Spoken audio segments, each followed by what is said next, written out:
Hello everyone and welcome. In this video we'll be breaking down and reviewing the season finale of Pluribus. Guys, right off the bat, this episode was awesome. This episode had everything: sadness, tension, romance, and a goat that deserved better. But first we break down the episode. We start off with Cusimayo, a Peruvian native who's played by the talented Darinka Aronis, who did a fantastic job even in the short amount of time she was on screen.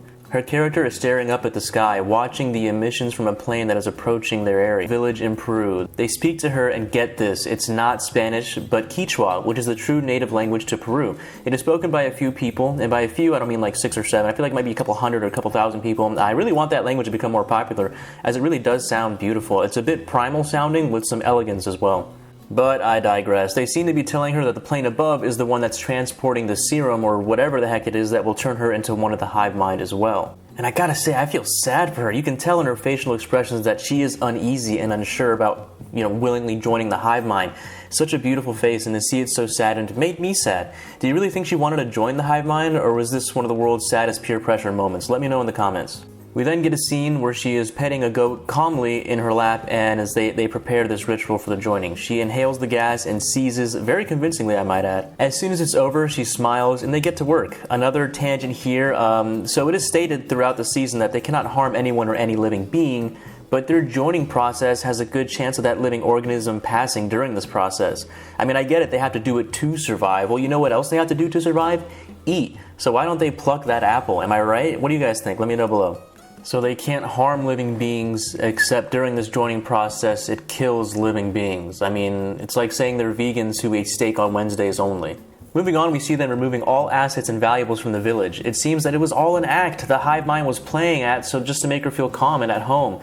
Home is a place where you feel safe and happy, but it was nothing but a facade to them. That made me feel sad, and what's even worse is that before she leaves, she kindly opens the gate to where the livestock is stored, including the goat, and simply leaves. That goat was hers, and she loved it by choice. Something she no longer has, and it affects those around us, even animals. Man, that goat had more emotional depth in 10 seconds than some Netflix characters in 10 episodes. For me, this cemented my hatred for the hive mind, since it shows how truly our decisions are just that, ours and not theirs. It's not a collective thing, and man, oh man, do I love the goat. I mean, someone find me that goat so I can be nice to it, please. It's also very careless that they do this to an entire civilization of people. They just straight up say, hey look, you're having a perfectly good time, that's over now, it's all us, baby. From there on, we get Carol and Zosha monitoring the arrival of Manusis. Now keep in mind, they have formed a very close relationship with one another, so much so that it seems delusional. Carol seems to have forgotten that they are the enemy. I mean, they made a woman abandon her goat earlier. Can I remind you of that? What's more evil than that? I'm just kidding.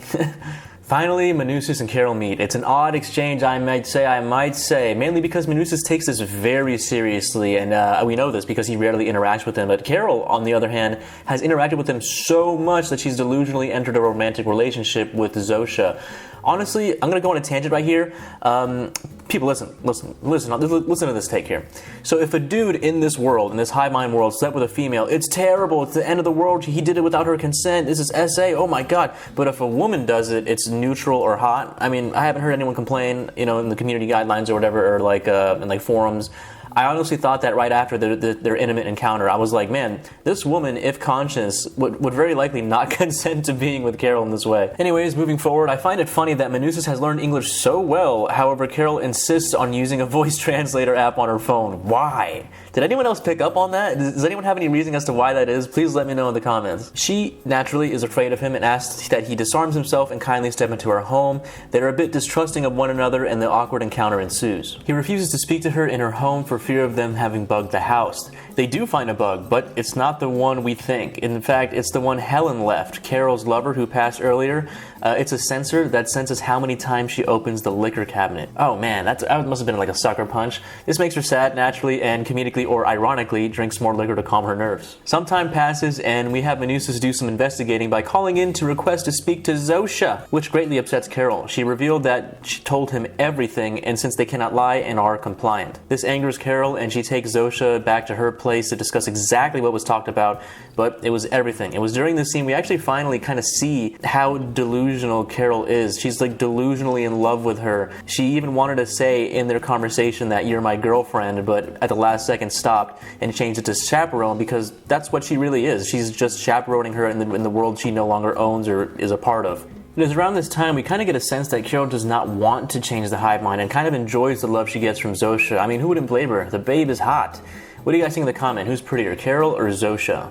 Me? Both. During the scene, Zosha mentions that the hive mind loves him just as much as they love Carol, to which Carol hilariously responds with, no, in a confused manner. It's a bit odd in this conversation that Carol defends the fact that the hive mind should hate him by snitching on Manusas. She tells Zosha about the mean things he says about them, as if that would change anything. I found that humorous.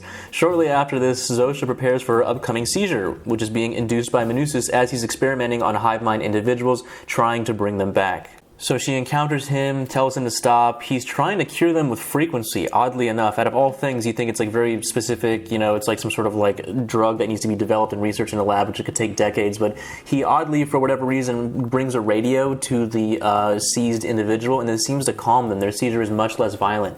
That kind of hints at a potential cure or some sort of remedy, I guess. Even though Carol pleads for him to stop, he continues his experimentations, which of course upsets the hive mind. She, now being in love with one of their members, shoots a shotgun near him as a warning shot. Because of this, they all have to leave to protect themselves. As we know, a multitude of people pass away during this season. Manusas discovers the frequency and decides that he should start working based on that, and asks Carol, hey, what's up? You down to work on this, or what's going on? He asks her bluntly, do you want to save the world or get the girl? Carol then makes a decision to get the girl as she visits Zosha promptly. What follows is a dreamy montage of Zosha and Carol spending time with one another that's hauntingly halted once Zosha reveals that they can get her stem cells from her eggs that she froze in case she wanted a child, meaning they are actively working on a way to infect Carol. Big twist there. This shatters the illusion, and now Carol sees that she was in a delusional trance all this time and needs to work with Manusas on finding a cure. The episode ends with Carol and Zosha returning home in a helicopter that is transporting a container of some kind. She tells Manusas that she is on his side. She then walks away as he asks her what's in the box, and she calmly and simply responds, atom bomb. The episode ends. Man, I love that callback from earlier episodes in which they told her that they can bring her any weapon of anything she wanted. Overall, great episode.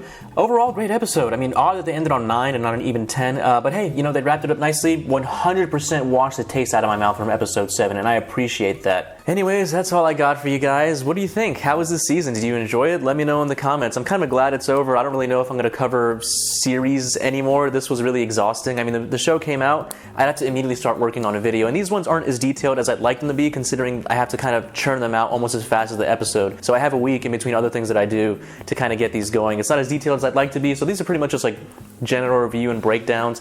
I didn't go over episode 7 just because, I don't know, I already missed it. I didn't feel like doing all that extra work. I might cover it and put this all in a playlist for you guys to enjoy, but yeah, no, it was fun for me. I like the show. Out of season 1 right now, I'd give it like a 7 out of 10. I'm kind of interested in seeing how things will move forward. What do you guys think? How is it going to move forward? Is she going to use that bomb? That's kind of interesting because I don't know if she got that just to warn them, the hive mind, or like she's like, if you attempt to change me, I want to go out with a bang, an atom bomb of all bombs, of course, right? So that's pretty awesome. Anyways, thanks for watching. You guys are the best. I'll see you in the next one.